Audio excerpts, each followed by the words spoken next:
नमस्कार दोस्तों, हमारे अनमोल गति चैनल में आपका हार्दिक स्वागत है। एक सच्चे जीवन की ओर होने वाले एक अद्वितीय सफर में भगवद गीता का ग्रंथ एक अनमोल रत्न है, जो जीवन के सभी पहलुओं को परिपूर्ण करने का उपाय प्रदान करता है। इस ग्रंथ में भगवान श्री कृष्ण ने अर्जुन को उनके जीवन की मुख्य समस्याओं और संदेहों का समाधान बताया।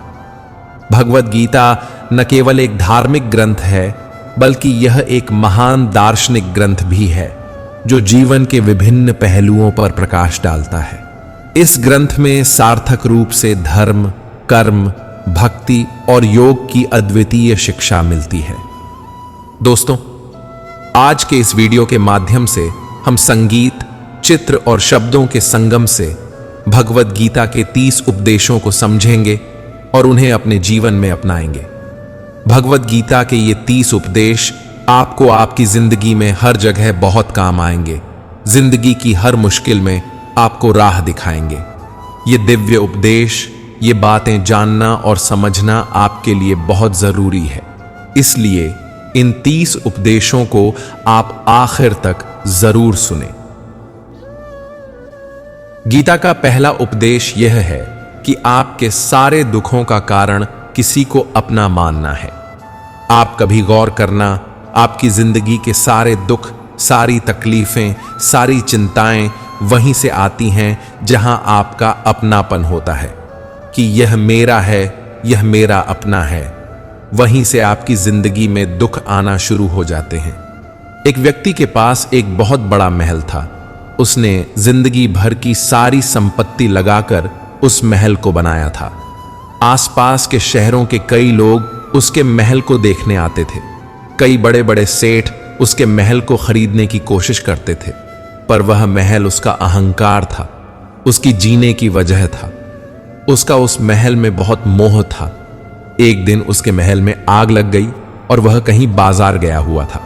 जब वह घर लौट कर आया तो उसने देखा कि उसका महल आग में जल रहा है।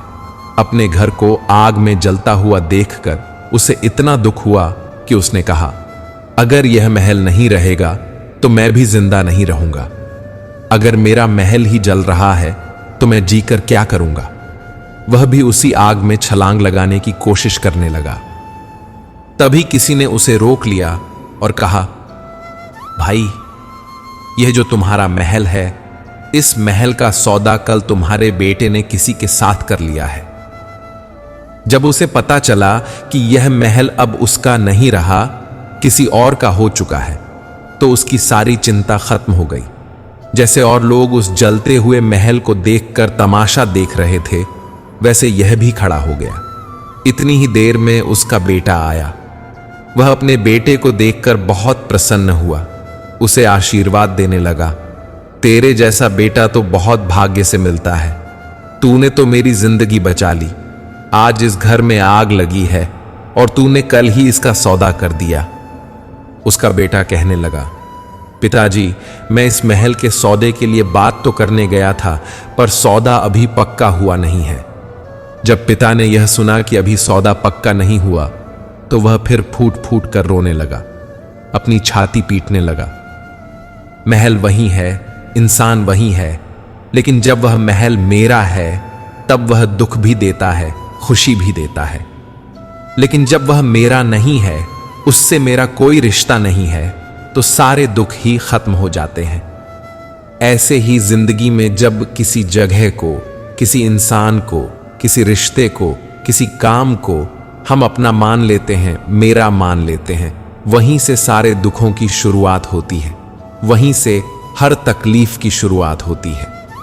तो श्रीमद् भगवद गीता का उपदेश यही है कि आप जैसे ही किसी को अपनी जिंदगी जीने की वजह मान लेते हो, इसके बिना तो मैं जी ही नहीं सकता, तो वही चीज, वही इंसान, वही काम आपको बहुत दुख देने लगता है। गीता का दूसरा उपदेश यह है कि जीवन में लड़ाई झगड़े से बचना चाहिए, लेकिन जब बात आपके चरित्र, सम्मान और अधिकार की हो तो लड़ना भी चाहिए। अर्जुन भी महाभारत का युद्ध करना नहीं चाहता था, क्योंकि सामने उसके अपने खड़े थे। लेकिन श्री कृष्ण ने उसे उपदेश दिया कि यहां बात लड़ाई की नहीं है, तेरे सम्मान की है, तेरे चरित्र की है, तेरे अधिकार की है।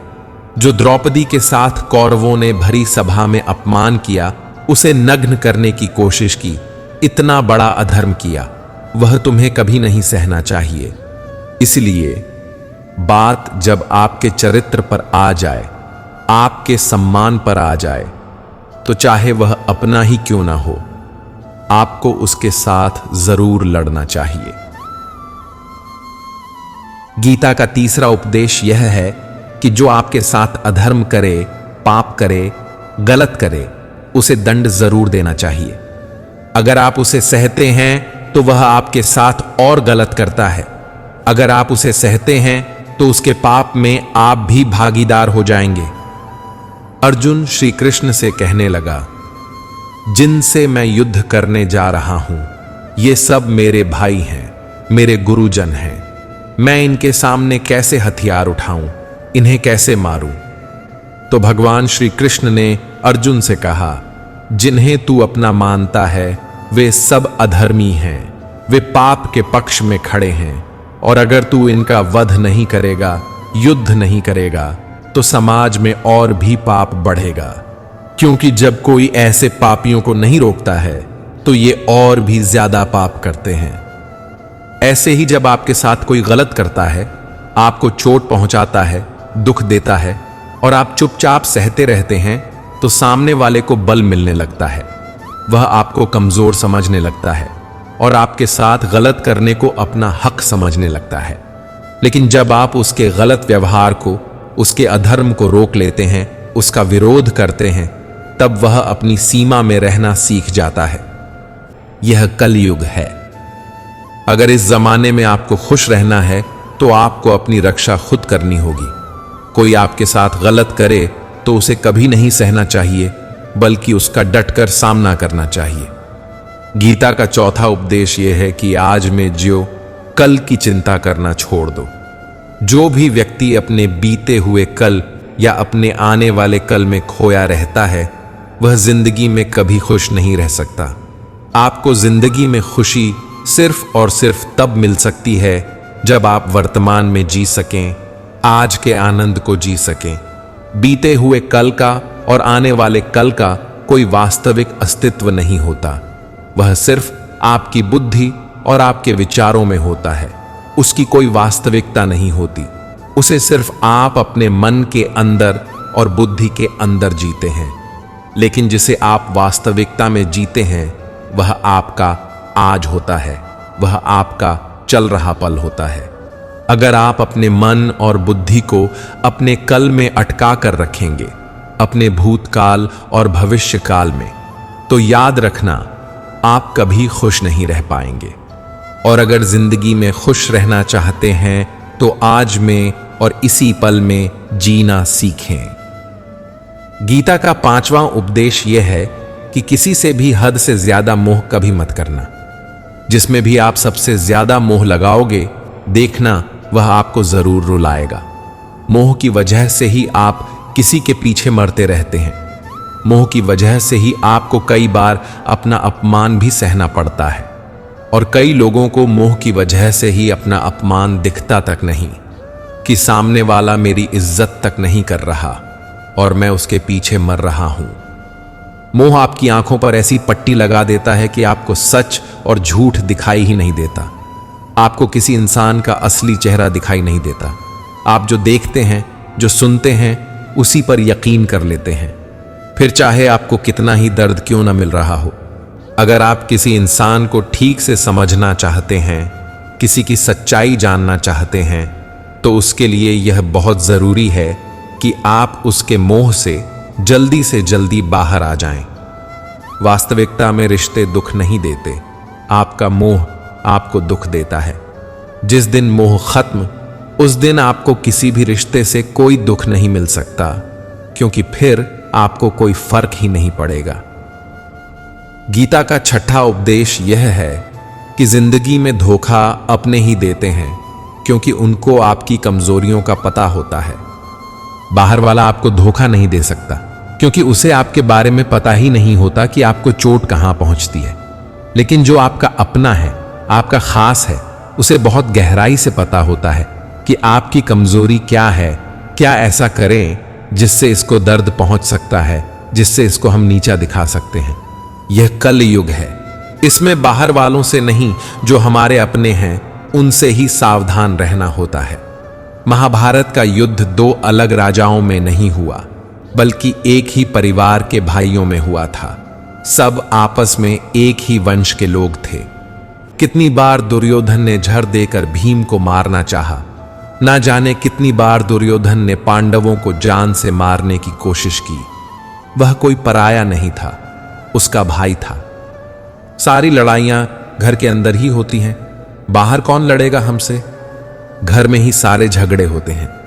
तो आपको चोट सिर्फ वही लोग पहुंचा सकते हैं जो आपके अपने हैं।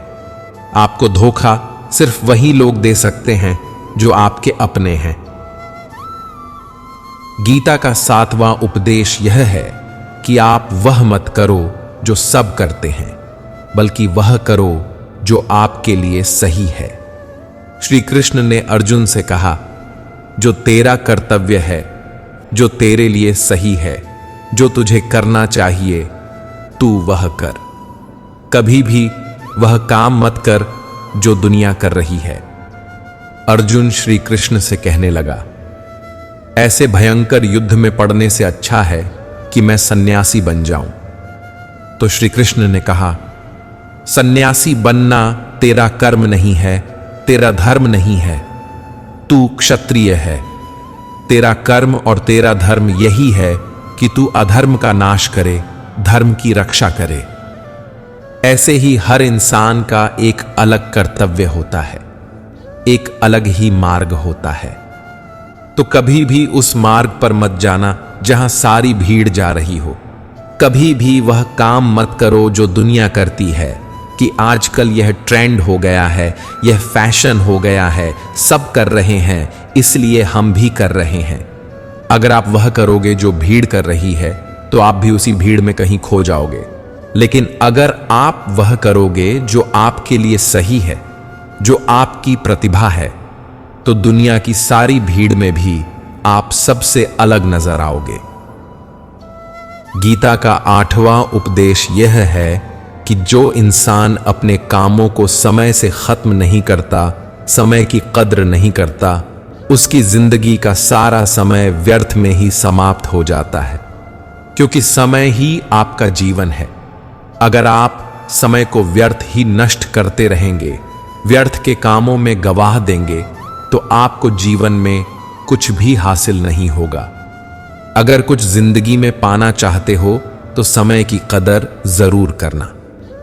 गीता का 9वां उपदेश यह है कि कोई भी ऐसी गंदी आदत खुद को मत लगने देना जो आपकी जिंदगी बर्बाद कर दे। कहीं ना कहीं महाभारत का युद्ध एक जुए की आदत की वजह से ही शुरू हुआ था। सारा खेल वहीं से शुरू हुआ था, एक ऐसी जुए की लत जहां युधिष्ठिर ने अपने भाइयों को दांव पर लगा दिया, अपनी पत्नी को दांव पर लगा दिया। ऐसा जीतने का नशा कि अपना सब कुछ गंवा दिया। ऐसे ही हम भी अपनी जिंदगी में जब कोई ऐसी गंदी आदत लगा लेते हैं, चाहे वह कोई भी हो, चाहे वह नशे की हो, मोबाइल की हो, किसी इंसान की हो, कोई गलत काम करने की हो, कोई भी गलत आदत जो आपको बर्बाद कर सकती है, अगर आप उसको नहीं छोड़ोगे तो आपका सब कुछ खत्म हो जाएगा। इससे पहले कि आपकी आदत आपको खत्म करे, आप अपनी गलत आदतों को खत्म कर दीजिए। गीता का 10वां उपदेश यह है कि जिंदगी में अगर खुशी चाहते हो तो मन की गुलामी का त्याग कर दो। कई लोग कहते हैं कि हम करना तो बहुत कुछ चाहते हैं लेकिन कुछ कर नहीं पाते। पता भी सब कुछ है कि क्या करने से हमारी जिंदगी बेहतर हो सकती है, क्या चीज है जो हमें नुकसान पहुंचा रही है, लेकिन फिर भी कुछ कर नहीं पाते। समझते सब कुछ हैं लेकिन समझकर भी, चाहकर भी कुछ कर नहीं पाते। यह इसीलिए होता है क्योंकि आप अपने मन के गुलाम बन चुके हैं। अरे लोग तो अपनी जीभ का स्वाद तक नहीं छोड़ पाते, फिर कहते हैं कि हम पतले नहीं हो पाते, फिट नहीं हो पाते, सक्सेस नहीं मिल रही है, क्योंकि जो आपको करना चाहिए आप वह करते नहीं हैं। आपका मन सब कुछ समझकर भी आपको वह करने नहीं देता। इसलिए जिंदगी में अगर आगे बढ़ना है तो मन से चलना छोड़ दो। जो आपके लिए सही है वह आपको करना ही पड़ेगा। मित्रों, जो भी व्यक्ति गीता के इन 30 उपदेशों को रोज सुनेगा, समझेगा, तो जिंदगी की कितनी भी मुश्किल से मुश्किल घड़ी क्यों ना आ जाए, उसे ऐसे मुश्किल समय में भी रास्ता जरूर मिल जाएगा। गीता का 11वां उपदेश यह है कि आलसी इंसान कभी कुछ हासिल नहीं कर सकता। अधिकतर लोग सिर्फ योजनाएं बनाते रहते हैं कि मुझे बड़ा घर चाहिए, मुझे बड़ी गाड़ी चाहिए, मैं दुनिया घूमना चाहता हूं। यह हर कोई सोच लेता है, लेकिन उस पर मेहनत करना बहुत कम लोग करते हैं। क्योंकि चाहना बहुत आसान है, लेकिन उसके लिए कर्म करना बहुत मुश्किल है। एक अच्छा फिट शरीर हर कोई चाहता है, लेकिन उसके लिए व्यायाम करना, एक्सरसाइज करना, वह आपको ही करना होगा। जो इंसान आलसी बनकर बैठ जाता है, न उसे अच्छा शरीर मिलता है, न ही अच्छा जीवन। तो जिंदगी में अगर कुछ पाना चाहते हो तो आलस्य को अपनी जिंदगी से जरूर दूर कर देना। आलस्य के चलते आपको कुछ मिलने वाला तो नहीं, लेकिन जो आपके पास है आप वह भी गंवा दोगे। गीता का 12वां उपदेश यह है कि जो आपका है वह आपको मिलकर ही रहेगा, और जो आपको नहीं मिला है उसके लिए रोना छोड़ दो। आप जिसके लिए जितना रोओगे वह चीज आपसे उतना दूर जाएगी, और जो चीज सच में आपकी है वह कहीं ना कहीं से आपके पास जरूर पहुंच जाएगी। इसलिए जो आपको जिंदगी में हासिल नहीं हो रहा या हासिल नहीं हुआ, उसका पछतावा करना, उसके लिए रोना आप बिल्कुल बंद कर दो। गीता का 13वां उपदेश यह है कि जिस इंसान को बात बात पर क्रोध आता है, सुख और शांति उसके जीवन में कभी नहीं आ सकती। क्योंकि जो इंसान बहुत ज्यादा क्रोधी होता है, उसके सारे मित्र उसे छोड़कर चले जाते हैं। वह मन में भी कुढ़ता रहता है, वह अपने मन में भी दर्द में ही जीता है, तकलीफ में ही जीता है। ज्यादा गुस्सा करके, ज्यादा क्रोध करके जो भी आपके पास है, देखना आप उसे भी नष्ट कर दोगे, और ऐसे इंसान को शांति तो कभी मिलने वाली नहीं है। इसलिए अपनी जिंदगी में अगर शांति चाहते हो तो बात बात पर गुस्सा करना छोड़ देना चाहिए। गीता का 14वां उपदेश यह है कि आप संसार से जितना प्रेम लगाओगे उतना ही जीवन में दुख और पीड़ा का अनुभव करोगे। गीता का 15वां उपदेश यह है कि चाहे आप किसी की मदद करो या न करो, लेकिन जानबूझकर कभी किसी का दिल नहीं दुखाना चाहिए। क्योंकि जब किसी का दिल आपकी वजह से दुखता है तो याद रखना, आपको भी वह दर्द एक दिन जरूर मिलेगा। जब आप किसी का दिल दुखाते हैं तो आपको पता नहीं चलता, लेकिन जब कोई आपका दिल दुखाता है तब आपको समझ में आता है कि दिल पर चोट लगने से कितना दर्द होता है। इसलिए चाहे आप किसी की मदद करो या न करो, लेकिन किसी का दिल कभी नहीं दुखाना चाहिए। गीता का 16वां उपदेश यह है कि जो कुछ भी होता है अच्छे के लिए होता है। जो हो रहा है वह भी अच्छे के लिए हो रहा है, और जो आने वाले भविष्य में होगा वह भी अच्छे के लिए होगा। हालांकि यह बहुत गहरी बात है। कुछ चीजें जिंदगी में ऐसी होती हैं जो हमें लगती हैं कि मेरे साथ ही ऐसा क्यों हुआ। जरेनिया, मेरे साथ ही होना था यह सब। लेकिन जब वह वक्त गुजर जाता है तो एक दिन हमें समझ आता है कि अगर हमारे साथ यह सब नहीं होता तो आज हम इस मुकाम पर नहीं होते। अगर मेरे साथ यह सब नहीं होता तो शायद हमारी जिंदगी और भी बर्बाद हो सकती थी। इसलिए अगर हमको यह समझ में आ जाए कि जिंदगी में जो कुछ भी हो रहा है वह सब अच्छे के लिए हो रहा है, तो हम जीवन में हमेशा खुश रहेंगे। गीता का 17वां उपदेश यह है कि जो मुश्किल वक्त में, दुख के समय में आपका साथ दे, सिर्फ वही आपका अपना है, बाकी सब पराए हैं।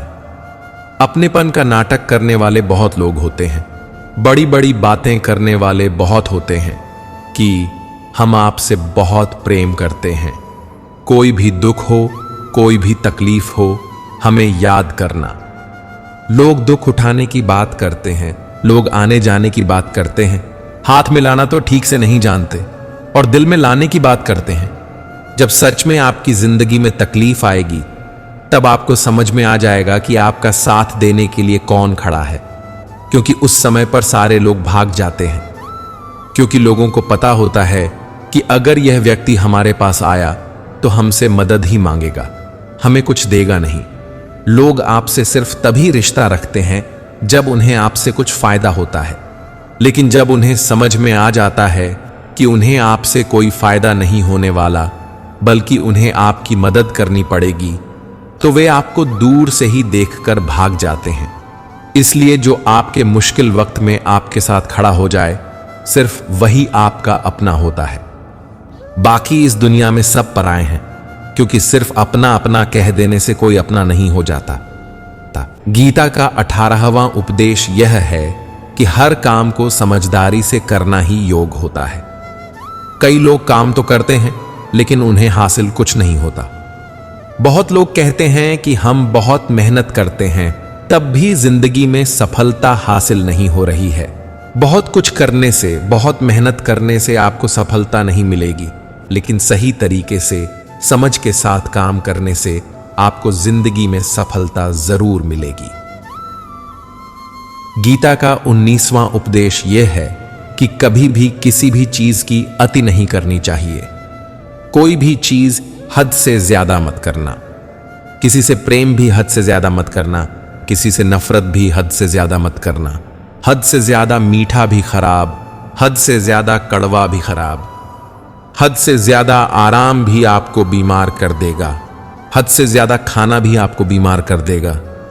हद से ज्यादा भूखा रहना भी आपको नुकसान पहुंचाएगा, और हद से ज्यादा जागना भी आपको बहुत नुकसान देगा। जीवन को संतुलन के साथ जीना चाहिए। जैसे ही आप संतुलन खो देते हैं, वैसे ही आपके जीवन में दुर्घटना हो जाती है। गीता का 20वां उपदेश यह है कि जिसे आप सबसे ज्यादा महत्व दोगे, वह आपको कभी महत्व नहीं देगा। आपने कभी गौर किया कि आपका अपमान कौन लोग करते हैं? आपका अपमान सिर्फ वही लोग करते हैं जिन्हें आप सबसे ज्यादा महत्व देते हैं। दूसरों की इज्जत करना अच्छी बात है, पर अगर दूसरों की बहुत ज्यादा इज्जत करोगे तो उनकी नजर में आपकी ही इज्जत खत्म हो जाती है। इसलिए किसी को भी कभी भी अपना सब कुछ नहीं बनाना चाहिए। तुम ही मेरे सब कुछ हो। जैसे ही आप किसी को सब कुछ बना लेते हैं अपना, तो आप उसके लिए कुछ भी नहीं रह जाते। इसलिए लोगों को इज्जत उतनी ही देनी चाहिए जितनी वह हजम कर सके। हद से ज्यादा इज्जत देना आपकी ही बेइज्जती करवा सकता है। गीता का 21वां उपदेश यह है कि किसी पर भी आंख बंद करके भरोसा मत करना। जैसे महाभारत की कथा में दुर्योधन ने कितनी बार षड्यंत्र करके पांडवों को मारने की कोशिश की, आग में जलाने की कोशिश की, और वह धर्म पर चलने वाले लोग बार बार उसकी बातों में आ जाते थे। यह बात और है कि ईश्वर उनकी रक्षा कर रहे थे, पर जिसे वह अपना भाई समझ रहे थे, जिसे वह अपना सगा समझ रहे थे, जिस पर वह भरोसा कर रहे थे, वही उनकी मृत्यु करवाना चाहता था।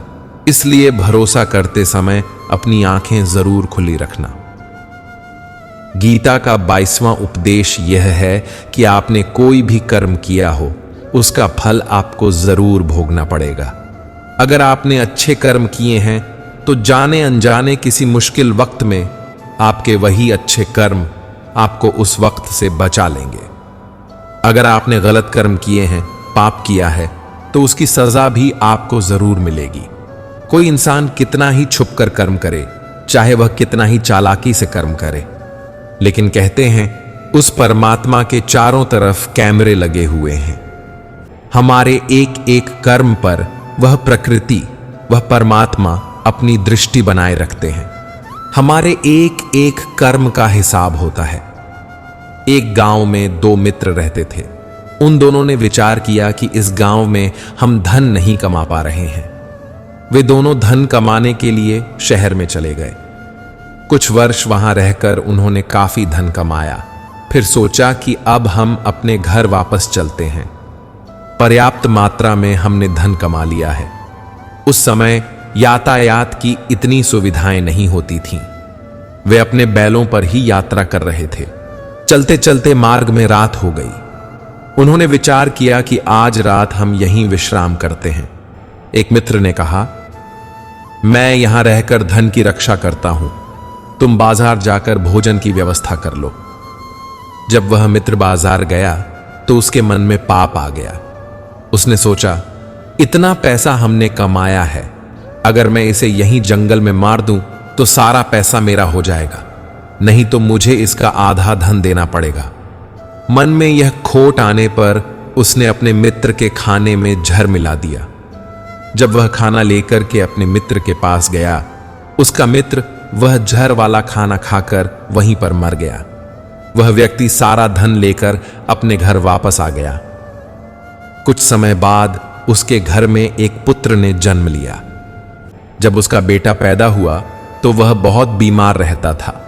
उसने अपने जीवन में जो भी धन कमाया था वह सारा अपने बेटे के इलाज में खर्च हो गया।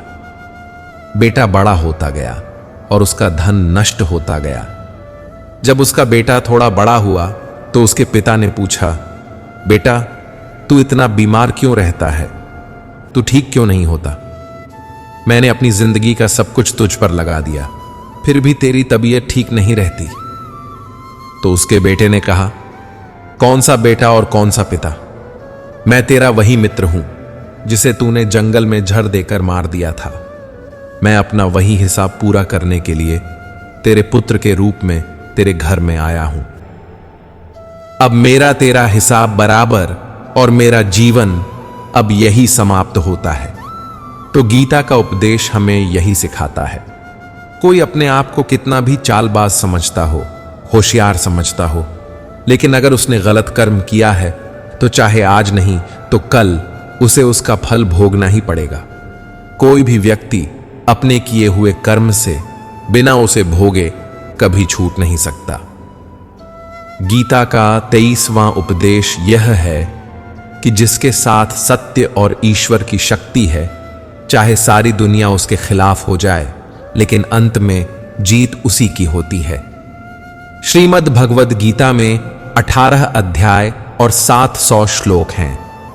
गीता का आखिरी श्लोक है, धृतराष्ट्र बार बार संजय से पूछता था, बताओ युद्ध में कौन जीत रहा है, कौन हार रहा है? क्योंकि उसे विश्वास था महापराक्रमी भीष्म पितामह मेरे पक्ष में है, गुरु द्रोणाचार्य मेरे पक्ष में है, कर्ण मेरे पक्ष में है, तो हमें कौन हरा सकता है? लेकिन संजय ने धृतराष्ट्र से कहा, जहां पर ईश्वर है, जहां पर सत्य है, हमेशा वही जीतता है। चाहे आपके पास कितनी भी शक्ति क्यों ना हो, लेकिन सत्य और ईश्वर जिसके साथ खड़े हो जाए, उसे दुनिया में कोई भी नहीं हरा सकता। गीता का 24वां उपदेश यह है, चाहे कितना भी बुरा वक्त आ जाए, लेकिन जो इंसान जिंदगी में हिम्मत नहीं हारता वह सब कुछ हासिल कर सकता है। जब पांडव लोग जुए में सब कुछ हार गए, उनको 12 साल के लिए वनवास मिला और 1 साल के लिए अज्ञातवास। वे भिक्षा करके अपनी जिंदगी को पालते थे, जंगलों में भटकते रहते थे, भयानक जानवरों के बीच। लेकिन इतना मुश्किल वक्त झेलने के बाद भी आखिरी में विजय उन्हीं की हुई, क्योंकि उन्होंने अपने अंदर कभी हिम्मत नहीं खोई थी। ऐसे ही आपकी जिंदगी में कितना ही मुश्किल क्यों ना आ जाए, लेकिन अगर आपके अंदर हिम्मत है तो जीत आपकी ही होगी। गीता का 25वां उपदेश है कि वही इंसान जिंदगी में सफल माना जाएगा जो अंदर से हमेशा खुश रहता है। बाहर से तो सब खुश दिखाई देते हैं, लेकिन अंदर से इंसान अशांति से भरा रहता है। बहुत पैसा कमा लिया, कामयाबी हासिल कर ली, लेकिन वह कामयाबी असली नहीं है। असली कामयाबी तब मानी जाएगी जब आपका मन खुश रहता हो। गीता का 26वां उपदेश यह है कि जो किसी और का है उस पर कभी अधिकार मत जमाना, कभी कब्जा मत जमाना। जब शकुनी ने षड्यंत्र करके पांडवों को हस्तिनापुर से अलग करवा दिया, एक खांडव प्रस्थ का राज्य दे दिया, जहां की भूमि भी बंजर थी, जहां कुछ नहीं हो सकता था। लेकिन पांडवों ने उस शहर को इतना सुंदर, इतना वैभवशाली बना दिया कि हस्तिनापुर भी उसके आगे फीका लगने लगा। उनके उस वैभव को देखकर, सुख को देखकर दुर्योधन अंदर ही अंदर जलने लगा। उसने कई बेईमानियां करके, षड्यंत्र करके उनका वह खांडवप्रस्थ भी उनसे छीन लिया। जो चीज उसकी नहीं थी उस पर कब्जा किया। तो उसका आखिर में परिणाम यही हुआ कि जो चीज उसके पास थी वह भी उसके पास नहीं रही। इसलिए जो आपका नहीं है उस पर कभी अधिकार नहीं जमाना चाहिए। गीता का 27वां उपदेश यह है, आप जैसा अन्न खाओगे वैसा ही आपका मन और आपकी बुद्धि होगी। आप जैसा ही कर्म करोगे वैसा ही आचरण करोगे। सात्विक अन्न खाओगे तो आपका मन भी सात्विक होगा। सात्विक व्यवहार भी करोगे, सोच भी आपकी अच्छी होगी। तमोगुण और रजोगुण आहार करोगे तो आपकी बुद्धि भी वैसी होगी, आप काम भी वैसे ही करोगे। श्री कृष्ण ने भगवत गीता में सात्विक, राजसी और तामसी इन तीनों आहारों का विस्तार से वर्णन किया है कि क्या खाना चाहिए और क्या नहीं। पर सार यही है, जो मनुष्य सात्विक भोजन करता है उसे जीवन में शांति और सुख जरूर मिलते हैं। गीता का 28वां उपदेश यह है, जो इंसान अपनी रक्षा खुद नहीं कर सकता उसकी रक्षा भगवान भी नहीं कर सकते। श्री कृष्ण ने अर्जुन से कहा, हे अर्जुन, तू हर काल में मेरा स्मरण करते रहना और युद्ध भी करते रहना। अर्जुन ने श्री कृष्ण से पूछा, यह युद्ध तो कुछ दिनों में समाप्त हो जाएगा, लेकिन आप कह रहे हैं कि मैं हमेशा आपका स्मरण करता रहूं और युद्ध करता रहूं, इसका क्या मतलब है? तो श्री कृष्ण ने कहा, यह जिंदगी ही रणभूमि है। इस जीवन में सुख दुख आते रहेंगे और तुझे उनका डटकर मुकाबला करना है। श्री कृष्ण ने यह नहीं कहा कि तू चुप बैठ जा, मैं लड़ाई करूंगा। बहुत गहराई है गीता के ज्ञान में। हमारे जीवन की डोर भी संभाल के ईश्वर बैठे हैं, लेकिन युद्ध हमें ही करना है। ईश्वर को याद करना है, हे ईश्वर, मुझे शक्ति देना, समझ देना, बुद्धि देना, ताकि मैं अपनी जिंदगी की सारी लड़ाइयां जीत सकूं, मैं जिंदगी में सही मार्ग पर चल सकूं। लेकिन आपको अपनी लड़ाई भी खुद लड़नी पड़ती है। जो लोग यह कहते हैं कि हम कुछ नहीं करेंगे, सब भगवान करेंगे, तो कहते हैं कि आलसी इंसान को देखकर तो भगवान भी घबरा जाता है कि यह कुछ नहीं करेगा। भगवान ने बुद्धि दी है, समझ दी है। ईश्वर आपको प्रेरणा देते हैं, शक्ति देते हैं, लेकिन आपको अपनी रक्षा स्वयं ही करनी होगी। गीता का 29वां उपदेश यह है, बुरा इंसान कभी अपनी बुराई नहीं छोड़ेगा। चाहे आप उसके साथ कितना भी अच्छा क्यों ना कर लो, वह आपको तकलीफ देगा ही देगा। इसलिए जो जैसा है आप उसके साथ वैसा ही व्यवहार करो। बुरे इंसान के साथ आप कितना भी अच्छा बन जाओ, वह कभी अच्छा नहीं बनने वाला। दुर्योधन जंगल में पांडवों को मारने के लिए गया था, लेकिन वहां पर भीलों ने दुर्योधन को पकड़ लिया। उसका मित्र कर्ण भी उसे छोड़कर भाग गया। वे भील दुर्योधन को मार देना चाहते थे, लेकिन युधिष्ठिर अपने भाई की रक्षा के लिए वहां पहुंच गया और उसके जीवन की रक्षा की। लेकिन उसके बाद भी दुर्योधन हमेशा पांडवों का नुकसान ही करता रहा। इसलिए अगर कोई इंसान बुरा है तो उसके साथ आप ज्यादा अच्छा बनने की कोशिश मत करो। जो जैसा है आप उसके साथ वैसा ही व्यवहार करो। दोस्तों, भगवत गीता के इन उपदेशों को हम एक कहानी से समझेंगे। आप इस कहानी को ध्यान से सुनिए।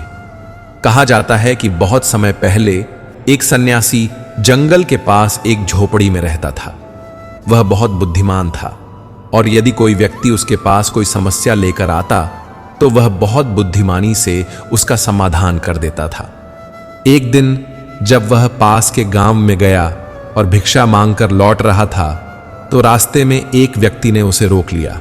व्यक्ति बोला, मैंने सुना है कि आप किसी भी समस्या का समाधान बुद्धिमानी से करते हैं, लेकिन मैं इस पर बिल्कुल भी विश्वास नहीं करता। यदि आप वास्तव में सभी समस्याओं को हल कर सकते हैं तो क्या आप मेरी जटिल समस्या को भी हल कर पाएंगे? मैंने आपकी बुद्धिमत्ता की कई कहानियां सुनी हैं, इसलिए मैं जानना चाहता हूं कि हम किसी भी काम में असफलता से क्यों डरते हैं और बिना असफलता के हम अपने लक्ष्य को कैसे प्राप्त कर सकते हैं। सन्यासी मुस्कुराए और बोले, मैं तुम्हारे इस प्रश्न का उत्तर अवश्य दूंगा और इसके साथ ही तुम्हारी सारी घबराहट भी दूर हो जाएगी, लेकिन इसके लिए तुम्हें मेरी कुटिया तक चलना होगा। उस व्यक्ति ने सन्यासी की बुद्धि पर विश्वास व्यक्त किया और झोपड़ी तक चला गया। सन्यासी उसे ले जाने के लिए तैयार हो गया और उसे जंगल में बनी अपनी कुटिया में ले गया, लेकिन तब तक शाम हो चुकी थी और दोनों ने खाना खाया और सो गए। अगले दिन सन्यासी ने कहा, चलो आज मैं तुम्हें वन की सैर कराता हूं, और दोनों वन की ओर चल दिए। कुछ देर बाद साधु ने उस आदमी को एक गुफा दिखाई और कहा, चलो मैं तुम्हें इस गुफा की सैर कराता हूं। लड़के ने कहा, हां, मैं भी बहुत दिनों से इस जंगल की गुफा को देखना चाहता था। फिर वे दोनों गुफा के अंदर चले गए। गुफा के अंदर बहुत अंधेरा था, लेकिन कुछ देर बाद साधु चुपके से गुफा से बाहर आ गया और गुफा का दरवाजा बाहर से बंद कर दिया। बालक ने गुफा के अंदर से पुकारा, मुनिवर, हे मुनिवर, आप कहां चले गए? मेरी बात का उत्तर क्यों नहीं दे रहे हैं? काफी देर तक कोई उत्तर न मिलने पर लड़का डर गया और गुफा के द्वार की ओर भागा। जैसे ही वह गुफा के द्वार पर पहुंचा, उसे आश्चर्य हुआ, यहां गुफा का प्रवेश द्वार बंद है, अब मैं बाहर कैसे निकलूंगा? वह गुफा में अकेले बहुत डरा हुआ था। वह सोचने लगा कि क्या साधु ने उसे मारने की योजना बनाई थी। वह बाहर निकलने का रास्ता ढूंढते हुए गुफा में इधर उधर भटकने लगा। वह बहुत देर तक गुफा में भटकता रहा, लेकिन उसे बाहर निकलने का कोई रास्ता नहीं मिला। अब उसे भूख भी लगने लगी थी और प्यास भी। वह शांत होकर एक जगह बैठ गया। तभी उसे एक सुरंग से आती हुई सूर्य की रोशनी दिखाई दी। उस सुरंग तक पहुंचना बहुत कठिन था, क्योंकि वह सुरंग बहुत ऊंचाई पर थी और चारों तरफ अंधेरा था। फिर भी वह तुरंत उठ गया, अपनी भूख को भूल गया, अपनी प्यास को भूल गया। उसने गुफा से बाहर निकलने के लिए अपना पूरा प्रयास केंद्रित कर दिया। काफी मेहनत और प्रयास के बाद वह उस सुरंग तक पहुंच गया जहां सूरज की रोशनी आती थी। काफी देर तक वह सुरंग में ऊपर चढ़ता रहा।